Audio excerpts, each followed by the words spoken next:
Bismillahirrahmanirrahim. Assalamu alaikum 6th class. I hope you are all safe and sound in your homes. Welcome to the online classes. National Public School now provides you the opportunity to study online and get benefited from this. As I always said, work hard unless you succeed. So today we are going to start our first term syllabus, Open Book of General Science. Firstly, we are going to do the reading, as you all know that how much important the reading of a lesson is. We have started. Pick up your pencils in your hands. I have my own pencil. You have to pick up your pencil for write the meanings of the difficult words. If you are not doing the reading, अगर हम reading नहीं करते अच्छे तरीके से तो हमें नहीं पता चलेगा कि इसके अंदर क्या कॉन्सेप्ट्स हैं, क्या चीज़ें हमने अच्छी तरीके से पढ़नी है, क्या चीज़ें समझनी है, और मोस्ट इम्पॉर्टेंट कि आप क्वेश्चंस के आंसर्स नहीं दे सकते और आप एक्सरसाइज सॉल्व नहीं कर सकते जब तक कि आप रीडिंग नहीं करते। तो एक चीज़ हमेशा याद रखें, हर चैप्टर की रीडिंग बहुत इम्पॉर्टेंट होती है, वो पहले ही करनी होती है। So let's we have started. Okay, our chapter number 1 is cellular organization of plants and animals. अब बेसिकली सेलुलर वर्ड से निकला है सेल से, ऑर्गेनाइजेशन इनकी तंजीम, इनका काम, ऑफ प्लांट्स पौधों की, एंड एनिमल्स और जानवरों की। पौधों और जानवरों की सेल की तंजीम के बारे में आपने इस चैप्टर में पढ़ना है। अब नीचे उन्होंने एक लाइन लिखी हुई है, millions of blood cells are running in blood vessels of our body. अब आपको पता है कि आपकी बॉडी के अंदर खून की नालियाँ होती हैं जिसको ब्लड वेसल्स कहते हैं। उनके अंदर जो खून मौजूद होता है उस खून को ब्लड सेल्स कहा जाता है। So this is the student learning outcomes. Student learning outcomes का बेसिकली मकसद ये होता है कि आपने इस चैप्टर को पढ़ने के बाद आप क्या क्या चीज़ें सीख जाएंगे। अब हम क्या क्या चीज़ें सीख जाएंगे? डिफाइन अ सेल, सेल की डेफिनेशन आपको आ जाएगी। वैसे तो 6th क्लास आपने सेल की डेफिनेशन 5th क्लास में भी पढ़ी है, वो आपको याद होनी चाहिए। Describe the different parts of a light microscope and it's working. Most important, light microscope और उसकी working. Light microscope basically use होता है कि जो आपकी ऐसी चीज़ें जो आपको आपकी ज़ाहिरी आँख से नज़र नहीं आती तो वो माइक्रोस्कोप के लेंस के थ्रू हमें देखनी पड़ती हैं, उसको लाइट माइक्रोस्कोप कहते हैं, जिसके थ्रू हम ऐसी चीज़ें देखते हैं जो कि हमें ज़ाहिरी आँख से नज़र नहीं आती। Identify different kinds of cells using a microscope. आपने माइक्रोस्कोप का इस्तेमाल डिफरेंट काइंड्स ऑफ सेल के थ्रू बताना है कि सेल्स की क्या काइंड्स होती हैं, वो माइक्रोस्कोप आपको बताएगा। Draw, label and describe the basic structure of an animal cell and a plant cell. आपने एनिमल सेल और प्लांट सेल के स्ट्रक्चर के बारे में भी पढ़ना है। Compare and contrast an animal cell with a plant cell. आप ये भी बता सकेंगे कि एनिमल सेल और प्लांट सेल के अंदर क्या डिफरेंस है, दोनों में क्या मुवाजना कर सकेंगे। State the function of each part of the cell to indicate how the cell supports life.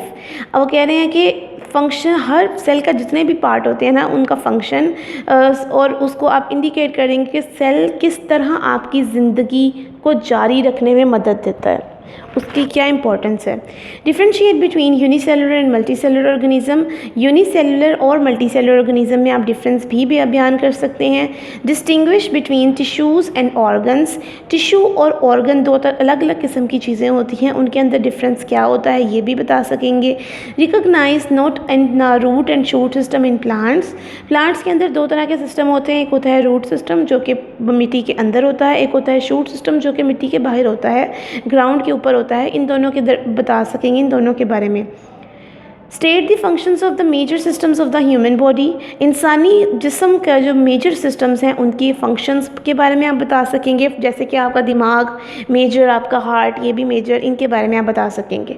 Describe the cellular hierarchy from cell to organ system in animals and plants. Hierarchy होता है उनकी क्लासिफिकेशन, उनकी different चीज़ें। तो वो कह रहे हैं कि सेलुलर जो आपकी बॉडी में सेलुलर डिफरेंस है वो भी आप सेल से ऑर्गन सिस्टम में कैसे कन्वर्ट होता है एनिमल्स और प्लांट्स में, ये भी आप बता सकेंगे।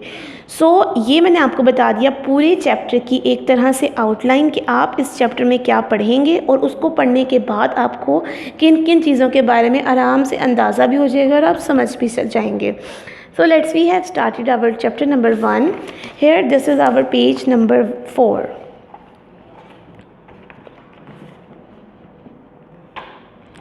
सबसे पहले नज़र आ रहा है आपको सेल्स।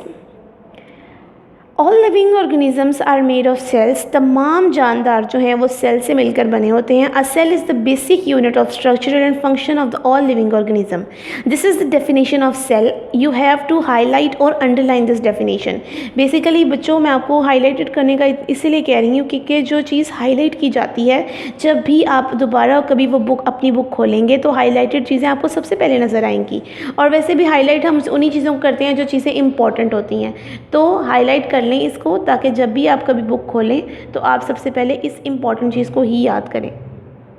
इम्पॉर्टेंट चीज़ है सेल की definition. Cell is the basic unit of structure and function of all living organisms.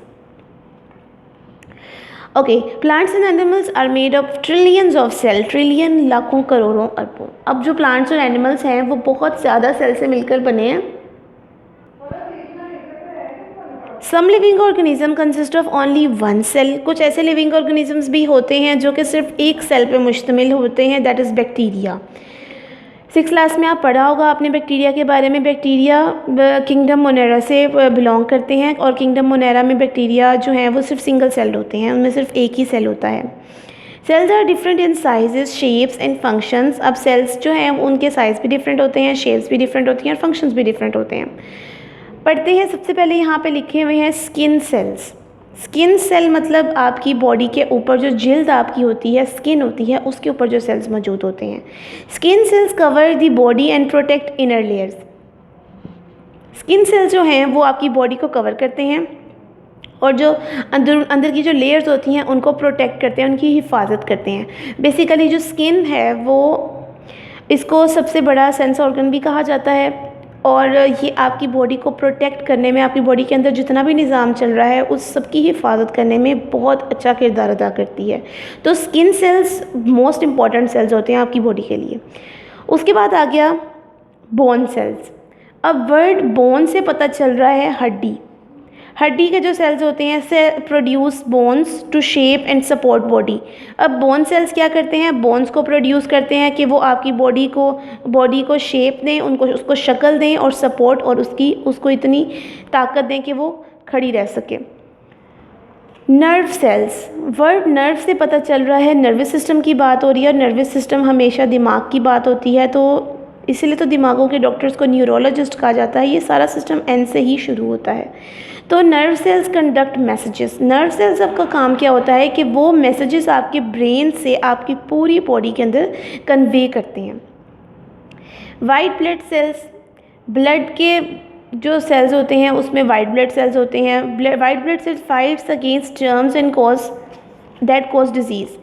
White blood cells basically आपकी स्किन के साथ जो ब्लड में रोटेट हो रहा होता है वहाँ पे मौजूद होते हैं और इनका काम ये होता है कि अगर कभी भी स्किन के अंदर बाहर से कोई भी जर्म्स आए जो आपकी बॉडी के लिए हार्मफुल हों तो वो उन जर्म्स के अगेंस्ट हो जाती है, उसको फाइट करती है, उसके साथ लड़ती है और उसको बाहर निकाल देती है। और इस तरह जो ह्यूमन बींग्स हैं या जो लिविंग थिंग्स हैं वो अब बीमारियों से बच जाते हैं। Red blood cells transport oxygen around the body. Red blood cells ये काम करते हैं, ये भी आपकी बॉडी के ब्लड वेसल्स में मौजूद होते हैं। तो इनका काम भी ये होता है कि जो ऑक्सीजन आपकी बॉडी में आ रही होती है उसको ट्रांसपोर्ट करते हैं। जो बाहर से ऑक्सीजन आ जाती है, आ रही होती है, उसको आराम से अपने पास ले आते हैं।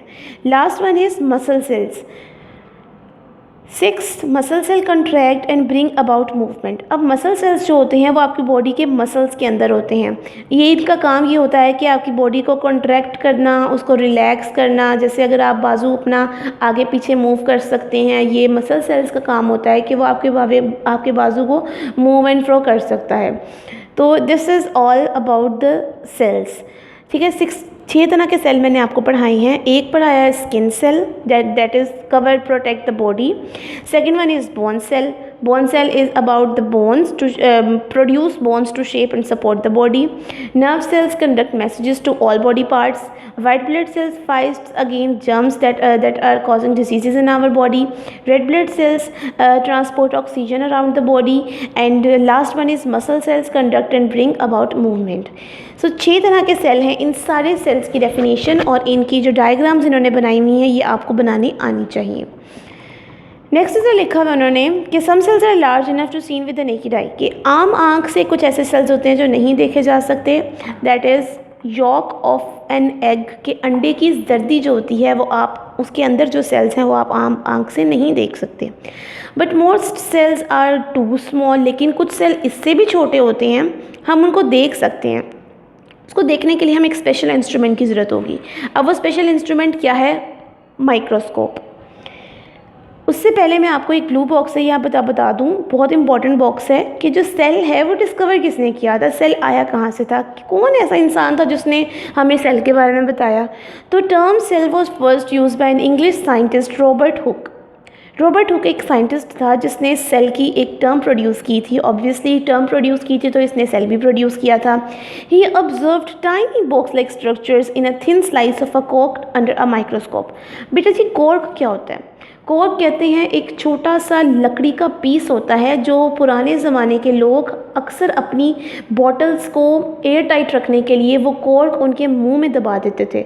जैसे अभी ढक्कन आ गए हैं, पहले ढक्कन नहीं होते थे, वो कॉर्क होते थे, लकड़ी का छोटा सा टुकड़ा होता था गोल, वो उसको उस बोतल के ऊपर अगर लगा देते थे तो उस बोतल में हवा आना जाना बंद हो जाती थी। तो उसने क्या किया कि कॉर्क को माइक्रोस्कोप के अंदर देखा कि उसके अंदर एक छोटे छोटे स्लाइस हैं, थिन स्लाइस हैं, बॉक्स लाइक स्ट्रक्चर्स हैं। ये आपको नज़र आ रहा होगा, ये जो यहाँ पे बना हुआ है। इसने ये देखा था कि छोटे छोटे बॉक्स लाइक स्ट्रक्चर्स हैं जो कि उसके स्लाइस के अंदर हैं। अब उसने कहा कि ये बॉक्स लाइक स्ट्रक्चर्स क्यों हैं और इनका काम क्या होता है। He called the structure cells. उसने इन स्ट्रक्चर्स को सेल्स का नाम दे दिया। Which structures comes to your mind.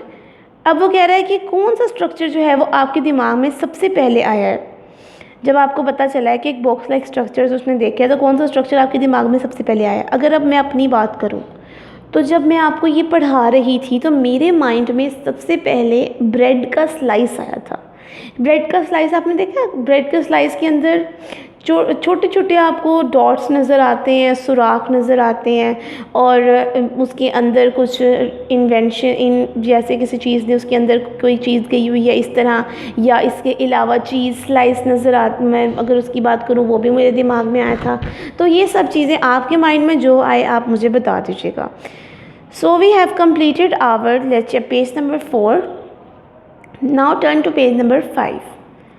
It's about microscope. अब बेसिकली माइक्रोस्कोप के बारे में मैं आपको बता चुकी हूँ कि माइक्रोस्कोप क्या होता है। माइक्रोस्कोप को हम यूज़ इसलिए करते हैं कि हमने छोटी चीज़ों को देखना होता है, ऐसी चीज़ें जो हमें अपनी आँख से नज़र नहीं आती। सो it's like there. Microscope is an instrument which is used to see very small things that cannot be seen with naked eye. आम आँख से जो चीज़ नहीं देखी जा सकती, बहुत छोटी चीज़ों को माइक्रोस्कोप देख सकता है। उनको देखने के लिए हम इसको इस्तेमाल करते हैं। When we look at something through a microscope, it appears larger. हम जब भी माइक्रोस्कोप से कोई चीज़ देखेंगे तो वो चीज़ हमें बड़ी नज़र आएगी। The microscope we use in our schools are light microscopes. These microscopes use light show the images. अब जो माइक्रोस्कोप हमारे स्कूल्स में यूज़ होते हैं वो लाइट माइक्रोस्कोप्स होते हैं जो लाइट का इस्तेमाल करते हैं चीज़ों को देखने के लिए। आपको अगर मैं इस चीज़ के बारे में बताना चाहूँ तो ये हमारा माइक्रोस्कोप है। ये आपको नज़र आ रहा है मिरर। मिरर इस तरीके से रखा जाता है कि इसके ऊपर लाइट आ सके। मतलब माइक्रोस्कोप हम उस जगह पे रखते हैं जहाँ से सामने से रोशनी आ सके। जब सनलाइट या कोई भी लाइट इस पर पड़ती है तो इसका इफ़ेक्ट ऊपर जाता है तो यहाँ पर जो भी चीज़ पड़ी होती है हमें वो इस लेंस के थ्रू बआसानी नज़र आ जाती है। सबसे पहले लाइट मिरर पर जाती है। मिरर जो है उस लाइट को रिफ्लेक्ट करता है ऊपर, इस जो अपनी चीज़ रखी होती है उसके ऊपर। अब वो उसके ऊपर जो चीज़ होगी वो इस लेंस के थ्रू हमें इस आई पीस से बड़ी आसानी से नज़र आ जाएगी। ये माइक्रोस्कोप बेसिकली लाइट माइक्रोस्कोप है जो कि स्कूल्स में यूज़ होता है, स्कूल्स कॉलेजेस में। I hope you have understand this all. आगे, light microscope has a base. Light microscope की एक बेस होती है। बेस कहते हैं वो हिस्सा जिसने इसको खड़ा किया हुआ है, जो इसकी बेस है, जिसको नीचे रख के हम माइक्रोस्कोप रख सकते हैं। इसके साथ ये अटैच होता है बेस, एन आर्म, एक उसका बाजू पकड़ने के लिए ये रहा, अ ट्यूब, एक उसकी ट्यूब होती है देखने के लिए, ट्यूब में भी काफ़ी चीज़ें होती हैं। अ स्टेज होता है जिसके ऊपर हम अपना प्लाज्मा या जो भी चीज़ है, जो भी एक्सपेरिमेंट करने के लिए चीज़ होती है हमारे पास, हम वो यहाँ रख देते हैं। एंड 2 एडजस्टमेंट स्क्रूज़, और 2 तरह के एडजस्टमेंट स्क्रूज़ होते हैं यहाँ पर, इनको टाइट करने के लिए। अब एडजस्टमेंट स्क्रूज़ बेसिकली आपकी ट्यूब को ऊपर नीचे करने के लिए भी यूज़ होता है, आपकी आर्म को आगे पीछे करने के लिए भी यूज़ होता है। ये सारे काम एडजस्टमेंट स्क्रूज़ करते हैं। 2 lenses are fitted on the 2 ends of the tube। Tube के 2 एंड पे 2 लेंस फिट किए जाते हैं। ये रहे 2 लेंस ट्यूब के एंड पे फिट कर दिए जाते हैं। The lens at the end of the tube through which we observe an object is called an eyepiece. अब जो लेंस यहाँ पे फिट किए जाते हैं उनका जो एंड है जहाँ से हम देख सकते हैं उसको आई पीस कहते हैं। The lens near the object to seen is called an objective lens. अब जो लेंस जो तस्वीर के पास यूज़ होता है उस लेंस को हम ऑब्जेक्टिव लेंस कहते हैं। 2 तरह के लेंस हैं, एक लेंस जो है वो आई पीस के पास होता है और एक लेंस जो है वो जो चीज़ हमने रखी होती है देखने के लिए उसके पास होता है। तो जो आई पीस के पास होता है वो लेंस यूज़ होता है कि हम देख सकें, और जो ऑब्जेक्टिव लेंस होता है जो नीचे होता है उसका काम होता है कि वो हमें चीज़ को दिखा सके। द लेंस, अच्छा ये हो गया। Light is pass through the object from below using a mirror. अब लाइट कह रहे हैं कि पास होती है ऑब्जेक्ट से जिसको मिरर कहते हैं। जैसे मैंने आपको अभी मिरर की बात बताई कि मिरर से लाइट पास होकर ऊपर रिफ्लेक्ट आउट होती है ताकि ऑब्जेक्ट देखा जा सके। Object to be seen is placed on a glass slide and then on the stage. अब ऑब्जेक्ट जो रखा जाता है वो बेसिकली यहाँ पे रखा जाता है। ये जगह आपको नज़र आ रही है, ये 2 क्लिप्स आपको नज़र आ रहे होंगे। इन क्लिप्स के नीचे हम एक ग्लास स्लाइड रख देते हैं, उसके ऊपर हमारा ऑब्जेक्ट होता है जो हमने देखना होता है। To focus the object clearly in the microscope 2 adjustment screws are used. अब जो फोकस करने के लिए हम इन एडजस्टमेंट स्क्रूज़ का इस्तेमाल करते हैं। अब इनका इस्तेमाल ये होता है कि या तो मैंने आपको भी बताया कि ये इस ट्यूब को ऊपर नीचे करने के लिए यूज़ होता है और इस आर्म को हिलाने के लिए। तो एडजस्टमेंट स्क्रूज़ का इस्तेमाल इसलिए होता है कि ये जो आई पीस है इसकी ट्यूब नीचे चली जाए ताकि हमें क्लियर नज़र आ सके हमारा जो भी चीज़ है। We can view an object up to 1500 times bigger than its original size। अब जो ऑब्जेक्ट का ओरिजिनल साइज़ होगा हम उससे 1500 गुना ज़्यादा बड़ा उसको देख सकते हैं, इतना बड़ा। Most of the cells are too small to be seen without a microscope. कि कुछ ऐसे सेल्स होते हैं जो कि बहुत ही माइक्रोस्कोप के बगैर बहुत छोटे नज़र आते हैं, हम उनको बहुत मुश्किल से देख सकते हैं। What did biologist use to see inside the cell. अब बायोलॉजिस्ट ने क्या चीज़ ऐसी यूज़ की थी कि जो वो सेल के अंदर देख सकें। क्या चीज़ यूज़ की थी? Microscope, obviously. The slide is a rectangular piece of glass. अब ये आपको स्लाइड नज़र आ रही है, ये इस तरह की स्लाइड होती है, ग्लास स्लाइड होती है, ग्लास की बनी होती है। और ये इसी तरह इसको पकड़ के हम इसके अंदर रख देते हैं और ये जो दरमियान में आपको रेड कलर का नज़र आ रहा है दैट इज़ अ स्पेसिमेन, जो चीज़ हमने देखनी होती है। The object is placed on it to observe under the microscope. Placed एक यहाँ पे ऑब्जर्व अंदर रख दिया जाता है और यहाँ पे इसको एडजस्ट कर दिया जाता है। अब एक एक्टिविटी उन्होंने दी है। Under the supervision of your science teacher, bring a light microscope in the classroom. Identify different parts of the microscope. मैं आपको माइक्रोस्कोप दिखाऊंगी और उसके डिफरेंट पार्ट्स के बारे में भी बताऊंगी। नेक्स्ट लेक्चर में बहुत इंटरेस्टिंग एक्टिविटी होने वाली है। आप माइक्रोस्कोप देखेंगे, उसके पार्ट्स के बारे में मैं आपको बताऊंगी, आपको पता चल जाएगा कि माइक्रोस्कोप क्या होता है। सो टिल देन उसके लिए आपको नेक्स्ट लेक्चर का इंतज़ार करना पड़ेगा, मेरा इंतज़ार करना पड़ेगा। तब तक के लिए मैं आपको एक और टास्क देना चाहती हूँ। नेक्स्ट लेक्चर में आपके पास आपकी नोटबुक मौजूद होनी चाहिए क्योंकि हमने कॉपी वर्क स्टार्ट करना है। मैं आपको तरीक़ेकार बताऊँगी कि आपने काम किस तरीके से कैसे करना है, उसी तरह आप काम करते चले जाएंगे। आप सब स्टूडेंट्स को मैं अच्छे तरीके से जानती हूँ, आप मेरी बातों को बहुत अच्छे तरीके से फॉलो भी करेंगे। सो तब तक के लिए अपना बहुत ख्याल रखिएगा, अपने इर्द गिर्द के लोगों का भी ख्याल रखिएगा। इंशाल्लाह नेक्स्ट लेक्चर में मुझसे आपसे मुलाकात होगी। अल्लाह हाफ़िज़।